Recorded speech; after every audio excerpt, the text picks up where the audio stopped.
حدیث میں آتا ہے جب بندہ کہتا ہے نا اللہم اغفر لی، اللہ مجھے معاف کر دے،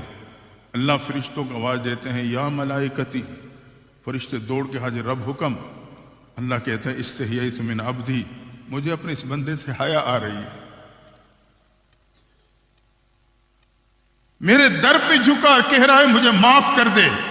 فرشتے کہتے ہیں اللہ اسے تو آپ سے حیا نہ آئی، آپ کا کھاتا، آپ کا پیتا،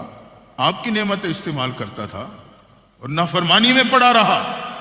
اب پریشان ہوا تو آپ کے در پہ جھکا۔ رب کہے گا ہاں میرے فرشتوں، لیس لہ غیری، میں نے اس کے لیے کوئی اور در ہی نہیں بنایا، جہاں جا کے گناہوں پہ توبہ کر لے، تم گواہ ہو جانا میں نے اس کے تمام گناہوں کو معاف کر دیا۔